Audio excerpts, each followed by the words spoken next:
which Jeff originally put on as a musical right here in the Blackie, using the music of Chopin, arranged and developed by himself. Since that time I've been retelling the story in relentless blank verse.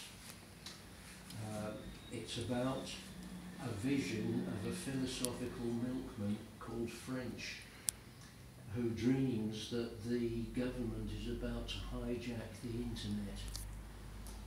This is going to be totally dreadful because with present-day computer power, they will use this facility to know everything about us that we know about ourselves. That is, the government will acquire the power of God.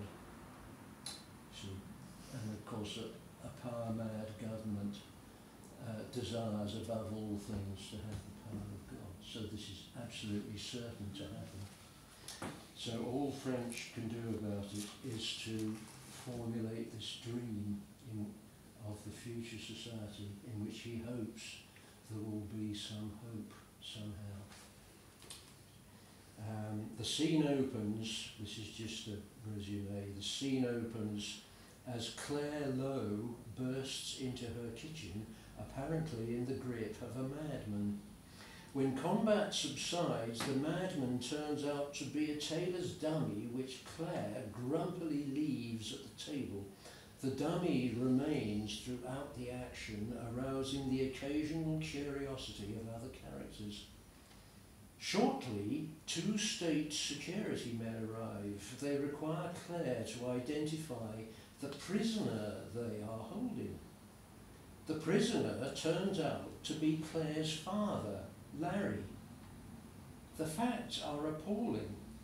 Security don't know who he is.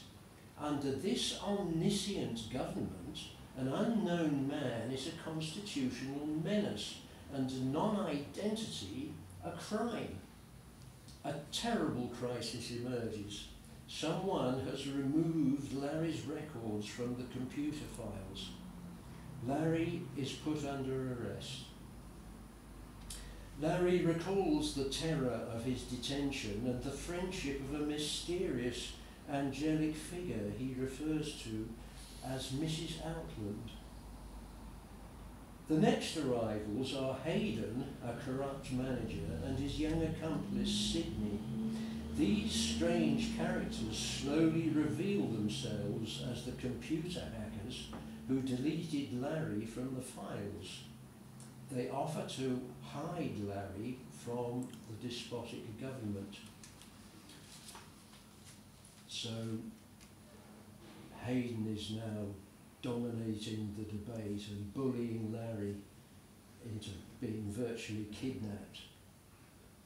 He says, "You have no job. Your salary has ceased." "But I'm librarian at Borough Road, a council employee." "Why, Mr. Lowe, the council don't know who you are. Do try to concentrate. Your situation in society is blank." "Well, how do I deserve all this?" "Deserve?" says Hayden. "We are not discussing what you might deserve." His smile is reminiscent of a shark. "But possibly we might decide to help." Just then the phone rings. Sydney holds his breath as Claire bestirs herself to take the call. "Aunt Julie," Claire exclaims. "Yes, about Dad?" "That's right.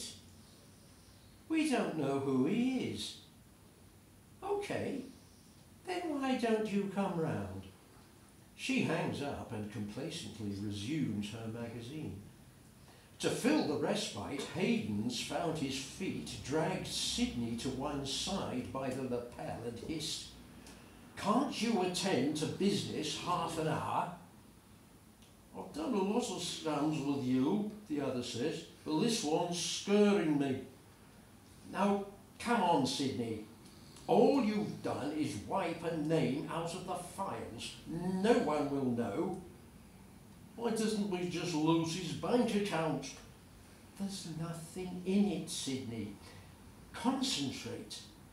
Look at this system of all systems. It is everything the heart of man desires. His arms extend to hug the universe. His eyes are bright with madness and with joy. I mean, this human archive, it employs almost the total workforce of the land, and it has nothing else in all the world to do but formulate new versions of itself, each sillier and bigger than the last. Oh, don't you love it, Sidney? We are going to feed on it forever.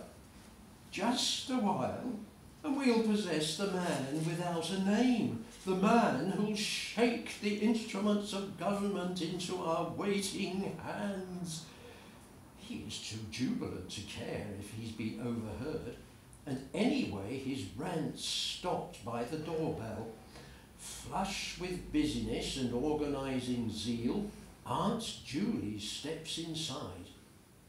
Claire, love, I've come as quickly as I could. Has he had this before? If so, he's having it again. Not sure what I can do without official manuals. Then Hayden, to regain the limelight, greets the visitor. I'm Hayden Avonmore from Universal Management. Is this the doctor? Julie snaps, addressing Claire alone. No, it's business. Well, so where's the doctor? Do we need the doctor? Yes, of course we do. He's lost his nous. I can't see any change, says Claire. So cautiously, Aunt Julie steps up to her brother and with careful focus on his ear draws breath and bellows, Larry, is there anything you can remember? Holy cow, says he. Do you divvies have to shout to make a point? He seems about the same, says Julie. As she draws another breath, her brother quails, so she continues in a normal voice. Do you know who you are, pet? I know all I ever knew, and most of that is crap. What do you think, says Julie. Either Dad has lost the plot, or they have, answers Claire.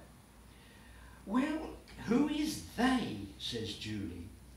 Smarting still from her rebuff, Hayden steps in. Well, they are the people with the files, and if you want to find out who you are, they'll know. Then why can't they explain who Larry is? Because after all, he's town librarian. You can't be a librarian if you don't know who you are, says Claire. In that case, who will take care of the books, says Julie. Why, says Claire, you don't think the librarian is someone else? How do you mean? Well, say my dad was swapped at birth. Then if you call my brother Larry, you'd be talking to a substitute. If he's librarian, we know the name of the librarian, but would we know if he's your dad? Well, this librarian, your brother and my dad are all the same. But still, we don't know who they are. If Larry isn't Dad, your dad's not the librarian. But no one else is the librarian. Then there is no librarian. Then who do you say he is? And true to logic, Sidney says, you can't say anything about librarians that don't exist. Look, Hayden hollers out, and mastering his pique, he sidles up to Julie. Look now, Mrs. Ms, says she. I'm Julie Lowe, his sister. Julie, hi. I'm Hayden Avonmore, he fawns. Look, dear, it seems your brother has absconded from the system. I'm afraid they won't be pleased. Oh, why?